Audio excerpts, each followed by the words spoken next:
The original source of this information appears to be by Mr. Jean Ederman, now 49, of France, who evidently works in the field of aviation.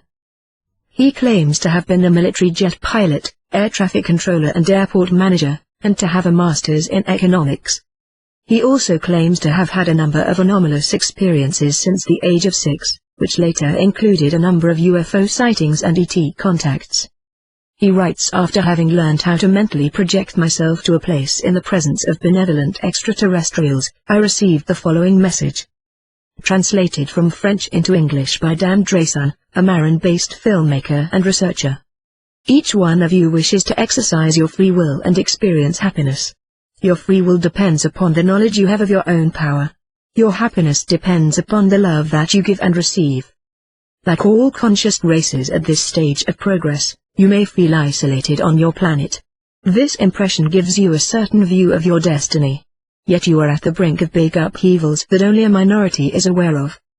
It is not our responsibility to modify your future without your choosing it. So consider this message as a worldwide referendum, and your answer as a ballot. Neither your scientists nor your religious representatives speak knowledgeably about certain unexplained aerial and celestial events that mankind has witnessed for thousands of years. To know the truth, one must face it without the filter of one's beliefs or dogmas, however respectable they may be.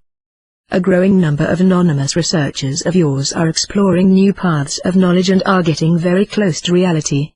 Today, your civilization is flooded with an ocean of information of which only a tiny part, the less upsetting one, is notably distributed. Bear in mind that what in your history seemed ridiculous or improbable has often become possible, then realized in particular in the last 50 years. Be aware that the future will be even more surprising. You will discover the worst as well as the best. Many of those who study our appearances point to lights in the night, but without lighting the way. Often they think in terms of objects when it is all about conscious beings. Who are we? Like billions of others in this galaxy, we are conscious creatures that some call extraterrestrials, even though the reality is subtler. There is no fundamental difference between you and us, save for having experienced certain stages of evolution. As with any other organized society, a hierarchy exists in our internal relationships. Ours, however, is based upon the wisdom of several races. It is with the approval of this hierarchy that we turn to you. Like most of you, we are in quest of the supreme being or state of being. Therefore we are not gods or lesser gods but virtually your equals in the cosmic brotherhood. Physically we are somewhat different from you but most of us are humanoid-shaped. We are not mere observations, we are consciousnesses just like you. Our existence is a reality, but the majority of you do not perceive it yet because we remain invisible to your senses and instruments most of the time. We wish to fill this void at this moment in your history. We made this collective decision on our side, but this is not enough, we need yours as well. Through this message you can become the decision makers. You, personally. We have no human representative on Earth who could guide your decision. Why aren't we visible? At certain stages of evolution, cosmic humanities discover certain scientific principles regarding matter. Structured dematerialization and the materialization are among them. Your humanity has achieved this in a few laboratories, in close collaboration with other extraterrestrial creatures at the cost of hazardous compromises that remain purposely hidden from you by some of your representatives. In addition to the aerial or space-based objects or phenomena known to your scientific community as physical UFOs, there are essentially multidimensional manufactured spaceships that possess these expanded capacities. Many human beings have been in visual, auditory, tactile or psychic contact with such ships, some of which, it should be noted with caution, are under the influence of hidden powers that govern you, which we often term the third party. The relative scarcity of your observations is due to the dematerialized state of these ships. Being unable to perceive them yourselves, you cannot acknowledge their existence. We fully understand this. When most observations do occur, they are arranged on an individual basis so as to touch the individual soul and not to influence or intrude on any organized social system. This is deliberate on the part of the various races that surround you, but for a variety of reasons and results. For negative multidimensional beings that play a part in the exercise of power in the shadow of human oligarchy, discretion is motivated by their desire to keep their existence unknown.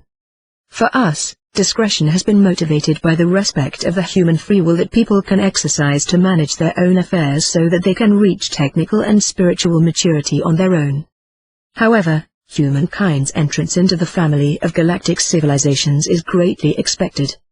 We can appear in broad daylight to help you attain this union, but we have not done it so far, as too few of you have genuinely desired it because of ignorance, indifference or fear, and because the urgency of the situation did not justify it. Who are you? You are the offspring of many traditions that throughout time have been mutually enriched by each other's contributions. Your goal is to unite, while respecting these diverse roots, to accomplish a common purpose, a united project.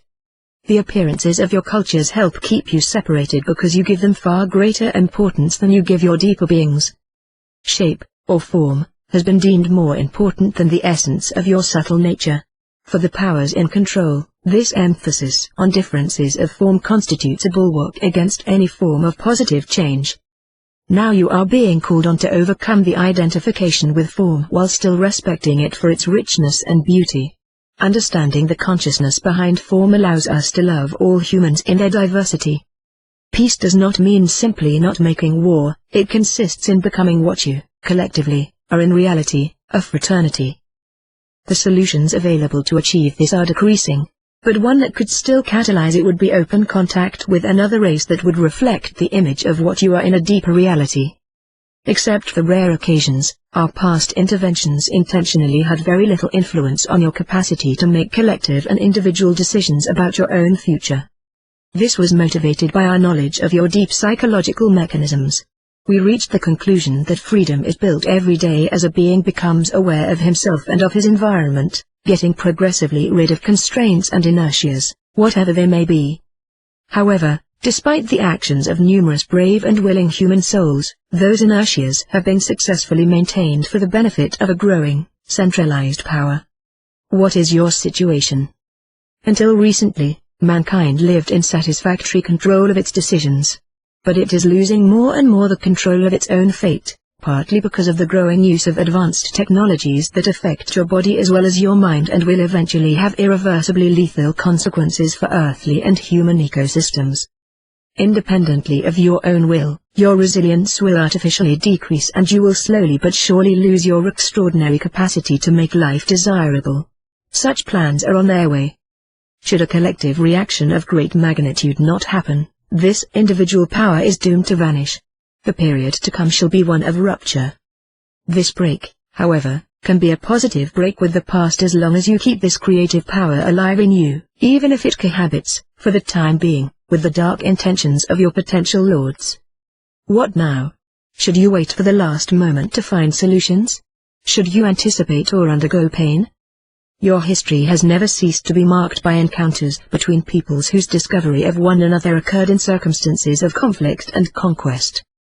Earth has now become a village where everyone knows everyone else, but still conflicts persist and threats of all kinds get worse in intensity and duration. Individuals who have many potential capacities cannot exercise them with dignity. This is the case for the greatest majority of you, for reasons that are essentially geopolitical. There are several billion of you, but the education of your children and your living conditions, as well as the conditions of numerous animals and much plant life are under the thumb of a small number of your political, financial, military and religious representatives. Your thoughts and beliefs are modeled after partisan interests while at the same time giving you the feeling that you are in total control of your destiny, which in essence is the reality, but there is a long way between a wish and a fact when the true rules of the game at hand are kept hidden. This time, you are not the conqueror. Spreading biased information is an effective strategy for manipulating human beings. Inducing thoughts and emotions, or even creating organisms that do not belong to you is an even older strategy. A great roller wave is on the horizon. It entails very positive but also very negative potentials. At this time wonderful opportunities of progress stand side by side with threats of destruction. However, you can only perceive what is being shown to you. The diminishing of many natural resources is inevitable and no long-term collective remediation project has been launched. Ecosystem exhaustion mechanisms have exceeded irreversible limits. the scarcity of resources whose entry price will rise day after day, and their unfair distribution will bring about fratricidal fights on a large scale, from the hearts of your cities to your countrysides. This is the reason why, more than ever in your history, your decisions of today will directly and significantly impact your survival tomorrow. Hatred grows, but so does love. That is what keeps you confident in your ability to find solutions. However, human behaviors, formed from past habits and trainings, have great inertia that leads to a dead end. The critical mass has not been reached, while the work of sabotage is being carried out cleverly and efficiently. You entrust your problems to representatives whose awareness of common well-being inexorably fades away before corporatist interests. These putative servants of the people are far more often debating the form than the content. Just at the moment of action, delays accumulate to the point when you have to submit rather than choose. This inertia is in many ways typical of any civilization. What event could radically modify it? Where could a collective and unifying awareness come from that will stop this blind rushing ahead? Tribes, populations and human nations have always encountered and interacted with one another. Faced with the threats weighing upon the human family, it is perhaps time that a greater interaction occurred. There are two ways to establish a cosmic contact with another civilization: via its standing representatives or directly with ordinary individuals. The first way entails fights of interests, the second way brings awareness. The first way was chosen by a group of races motivated by keeping mankind in slavery, thereby controlling Earth's resources, its gene pool, and the mass of human emotional energy. The second way was chosen by a group of races allied with the cause of the spirit of service. Some years ago we did introduce ourselves to representatives of the human power structure, but they refused our outstretched hand on the basis of interests that were incompatible with their strategic vision. That is why today individuals are to make this choice by themselves without any representatives interfering. What we proposed in the past to those whom we believed were in a capacity to contribute to your happiness, we propose now to you. Few of you are aware that non-human creatures have been involved in the centralizing of power in your world, and in the subtle taking of control. These creatures do not necessarily stand on your material plane, which is precisely what could make them extremely efficient and frightening in the near future. However, also be aware that quite a few of your representatives are in fact fighting this danger, that not all alien abductions are conducted to your detriment, and that resistance also exists amongst those dominance-oriented races. Peace and reunification of your peoples would be a first step toward harmony with civilizations other than yours. That is precisely what those who manipulate you behind the scenes want to avoid at all cost, because, by dividing, they reign. They also reign over those who more visibly govern you. Their strength comes from their capacity to instill mistrust and fear. This considerably harms your very cosmic nature. This message would be of no interest if these manipulators' influence were not reaching its peak, and if their misleading and murderous plans did not materialize within a few years from now. Their deadlines are close, and mankind will undergo unprecedented difficulties for the next 10 years. To defend yourselves against this aggression that bears no face, you need at least to have enough information that points to the solution.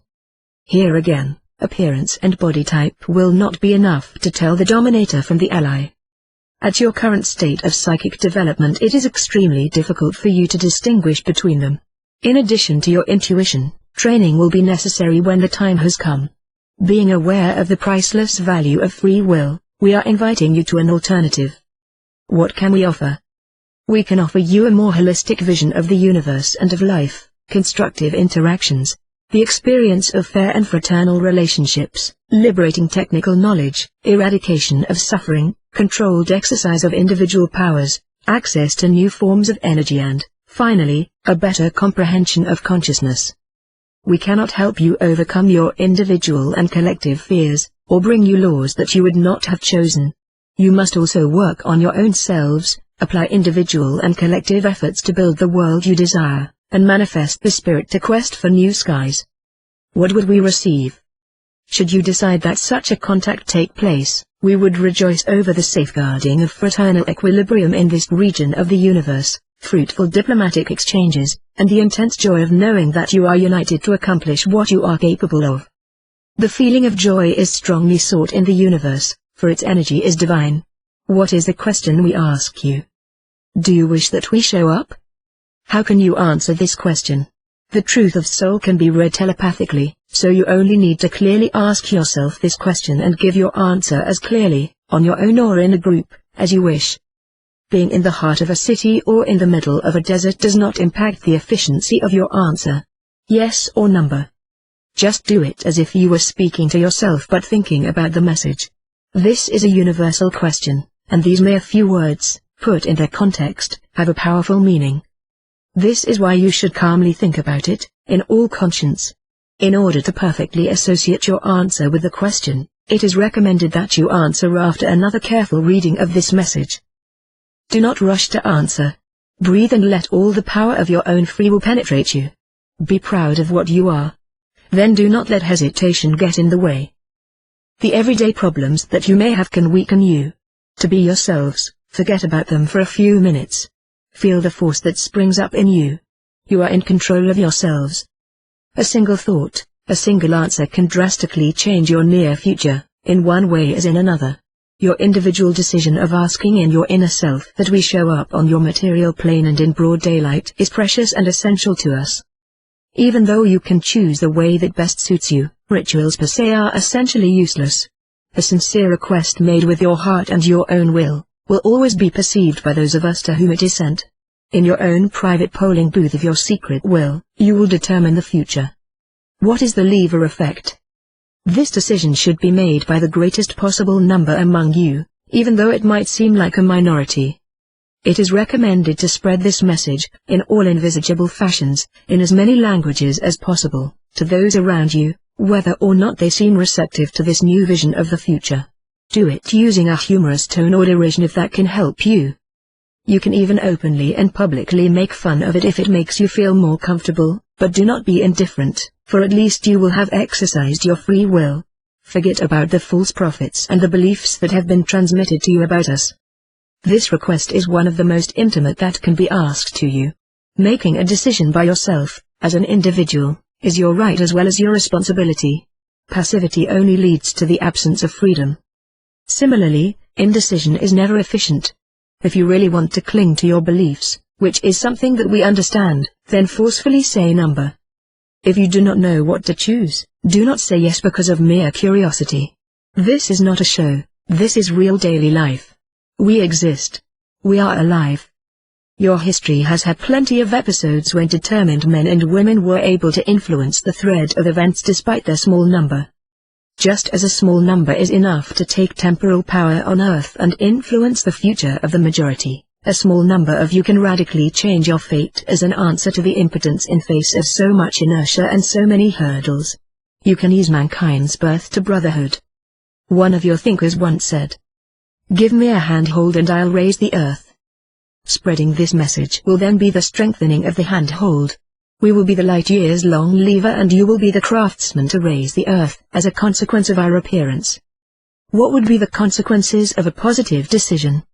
For us, the immediate consequence of a collective favorable decision would be the materialization of many ships, in your sky and on Earth. For you, the direct effect would be the rapid abandoning of many certitudes and beliefs. A simple conclusive visual contact would have huge repercussions for your future. Much knowledge would be modified forever. The organization of your societies would be deeply upheaved forever, in all fields of activity. Power would become individual because you would see for yourself that we exist as living beings, not accepting or rejecting that fact on the word of any external authority. Concretely, you would change the scale of your values. The most important thing for us is that humankind would form a single family before this unknown we would represent. Danger would slowly melt away from your homes because you would indirectly force the undesirable ones, those we name the third party, to show up and vanish. You would all bear the same name and share the same roots, mankind. Later on, peaceful and respectful exchanges would be thus possible if such is your wish. For now, he who is hungry cannot smile, he who is fearful cannot welcome us. We are sad to see men, women and children suffering to such a degree in their flesh and in their hearts when they bear such an inner light. This light can be your future. Our relationships could develop in stages. Several stages of several years or decades would occur, demonstrative appearance of our ships, physical appearance beside human beings, collaboration in your technical and spiritual evolution, discovery of parts of the galaxy. At every stage new choices would be offered to you. You would then decide by yourself to enter new stages if you think it necessary to your external and inner well-being. No interference would be decided upon unilaterally.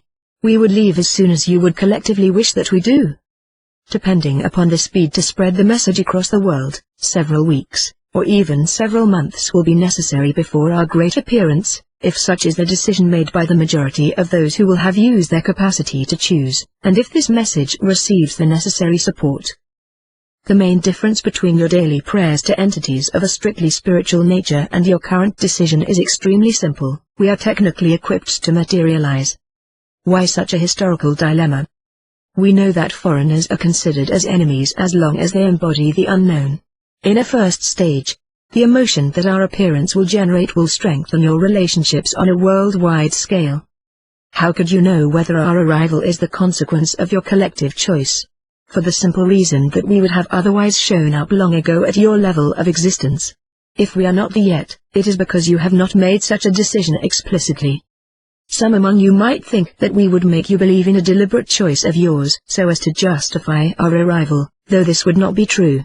If that were the case, what interest would we have in openly giving you access to these opportunities for the benefit of the greatest number of you?